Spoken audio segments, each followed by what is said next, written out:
Cookies and ice cream at night. Oh, that's nice. Yeah.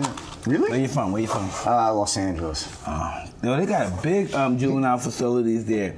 All the juveniles are really losing their mind out there. Really? Yeah. The I didn't know about detention center in Los Angeles? Yeah. No, I got sent away to something, but it wasn't like that. No, you went to a cult. Yeah, it was, a lot of people were there on court order. Yeah. Cult court order. Yeah, it was like a fucked up. Yeah, I don't know. Hey, a lot of work. One day I was at, remember when I got arrested in Phoenix, I was discussing the show? I remember that. And so I had to go to out of program, like you go half the day and then you're out half the day. And so I would go to this program, and it was this young blonde chick, and I'm looking at her, and she dressed pretty. She don't dress well, but typical jeans and dirty sneakers and stuff. Yeah. Not just little plump, but nice, It's a pleasant girl, all-American, Tommy Hilfiger girl, and we're discussing and stuff. And I'm talking to the counselor, and I get in the room, and I'm like confessing to the counselor, the girl Sally Mae or whatever.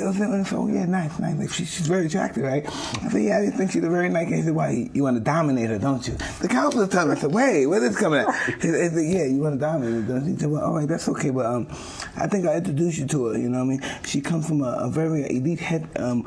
She's a member of a cult that's looking for her right now. She's in hiding, and I think her should be. And I'm like, what?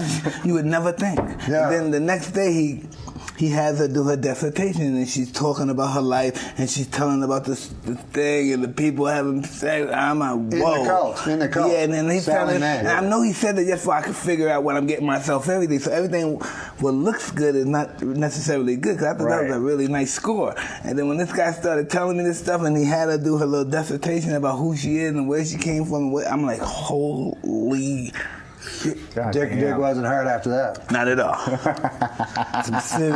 Listen, people call me crazy, man. I think I'm pretty sane. You do? Yeah, I've seen some serious stuff, man. Well, there's a lot of stuff, quotes from you that I kind of agree with. I remember when you said, like, why can't I get a blowjob? I'm rich $40 million. Remember that shit? Yeah. I said that shit. I agreed with that. I said, why not? But I agreed to it now. But you know what I realized back then? This is what I didn't realize now, because I'm more astute now, because I realized I was dealing with a mental illness. You were? It appeared to be, And did that mental illness? Told me that. Did that mental illness help you in the ring? The possibility. Mm-hmm. I don't know.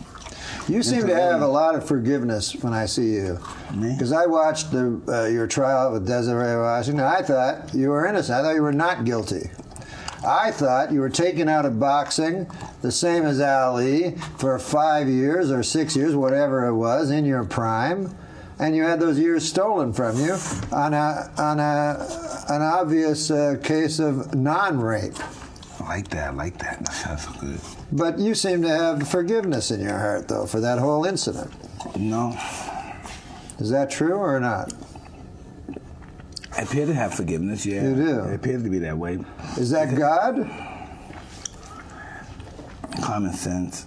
Common if sense. I'm bitter, the only one's going to suffer is me. Yeah. I'm that kind of guy. I'm not the guy. I'm the guy to take the medicine. Take the poison and wait for you to die. I'm that guy. I'm just an idiot like that. So I just... Well, you are. Yeah. So you are bitter.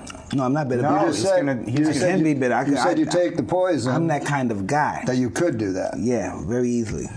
But there's no God involved in helping you. Nah. What is your... God don't care about us. He doesn't? No, God don't care about us. Okay. God don't need us. We need God. True. That's true. Isn't that the paragraph really how it goes? I like that, yeah. We don't need that. Right. Well, I'm going to pray for good. God loves us. I'm going to pray, come on, God, make sure I knock this guy out. It doesn't go like that. Uh-huh. So, no, you just envision these guys as sleeping with your wife. Yeah, and then you pummel them. First wife. Right. Yeah. Are you black Muslim still? I'm not black Muslim. Well, you're not. You're a Muslim. To be black. No, but there is a difference. No. Well, the Elijah Muhammad. Well, that's a different sect. No, I'm not a member of that sect. No. You're just Muslim. Yeah, I guess so. Okay. Are you practicing? Do you pray to Allah every day? Every damn day. Oh, good man. Every day I'm praying. Sweet. And praying and praying. That's why I'm here with you. Yeah. You can't get nobody's here. Only people who are godly touched come see you. Mm-hmm. That is true. Only people that are touched by God come to this program. No. Oh, I misunderstand. Godly touch. Godly touch. Yeah. I like that too. Did you make that up? No. Did you ever think of being a preacher? No, my father was a preacher, my uncle was a preacher, my grandfather was a preacher, my great-great-grandfather on that side was a preacher. I come on the side, I come from a whole line of preachers, deacons, black church, yelling, I didn't know that, but you know, just watching you, I always thought he'd be a great preacher. Yeah, and you that's have where I come from. That's you know, and you have your story it's my bloodline. of salvation and redemption. You think I wasn't coming back? Yeah. You thought they were done with me? Hey, yeah. You thought God wouldn't help me come back? Yeah. But I'm here, yeah. And you're never gonna see me go again, yeah. And I'm here for good, yeah. And the good Lord will make sure I'm gonna get the revenge. Revenge is gone. It's the Lord. No. Amen. Give him an amen. Amen. God no, damn. I'm playing. I'm that just was joking. good. Just joking. Kilpatrick, I love you. Kirkpatrick, I'm sorry. Oh, there you go, Kirkpatrick. So I'm good. Kirkpatrick, yeah, I'm a Kirkpatrick. And the Kirkpatricks are really the Bible Belt. Yeah. Are you currently on good times with Don King? Because I heard so many good fallout. times. Good I'm terms. on good terms with everybody. I don't have no beef with no one. That's what it says. A man of forgiveness. So how many times do you think you've forgiven him? Because I've heard. Hey, listen. If I can't forgive people, then people shouldn't be able to forgive me. That's a good way to live your life. Yeah, that's how I look at it. God damn. What about this idea? Tell me. This is what I'd watch. Senior boxing. You have to be 50.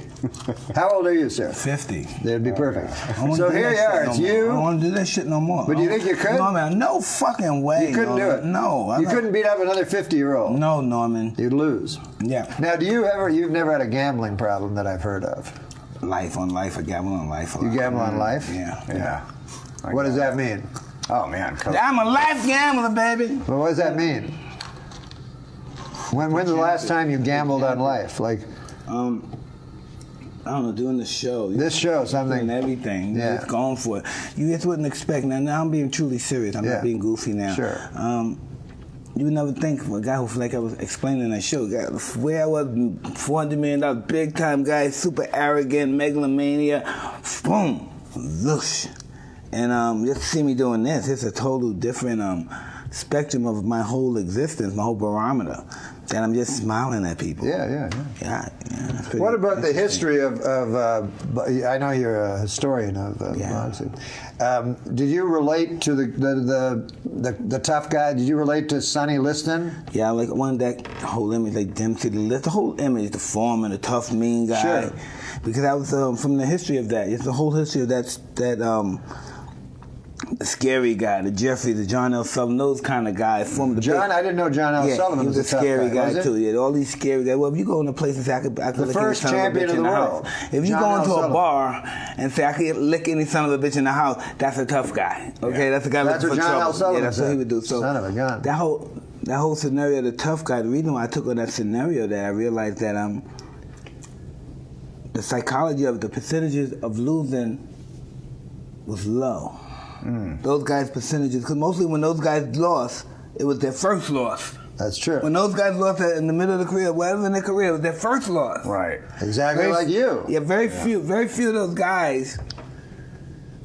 Their opponents are lost before because of their aura. They're lost before the fight even started. And I said, this is the way to win. The percentage of loss is so low, and the percentage of So win you is go so into high. the ring and you're staring at the guy, and you know you're going to beat him, and he knows he knows you're going to beat him. Is that the idea?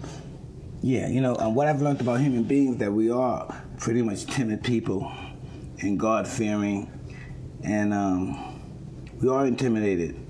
But by being intimidated, we turn that into fear and fire. And sometimes their fear turns into victory. So that's something. That's the only downside of the big intimidating monster. It's like David, you're so scared you kill the guy. You're so scared of the guy, you kick his ass. Did you ever worry that you might kill a man in the ring? No, I was worried someone might kill me. Really? Yeah. Did you, when you just go at a guy in 30 seconds and take him out, was your intent to kill him? No. My intent was just to make sure he didn't get up in 10 seconds when the count was over. Yeah. And I never wanted to really hurt a guy. During the process, yes. Did you ever hurt a guy for life? I don't know. It's hard to know. I didn't It's hard stay to around know. long enough to find out. Yeah. But you were never hit. Yeah, you can't hit people and not get hit. That's the whole purpose of fighting. Learn that you're going to get hit. What back about if the you hit strength somebody. of your neck? I always What thought about because I thought that was what kept your head. No way. Yeah, no, the neck's not an important part. That's all physical. You have to have spirit. I You can be the understand. biggest, strongest guy in the world. Your head, boom. You don't have no spirit, no determination. You're gonna die. You're gonna lay down. Plus the neck. You gotta be competitive. No, I don't want to. Guys with broken neck. You see guys like Gracie. You see guys like Ali. Yeah. In their prime. Yeah. These guys. I saw him fight this guy named, what's his name? What's his name? Really? Hughes something. Matt Hughes. Oh, who Matt Hughes. Gracie did? And I saw Matt Hughes grab his arm and put it all the way in the back. It ripped it. He didn't tap out.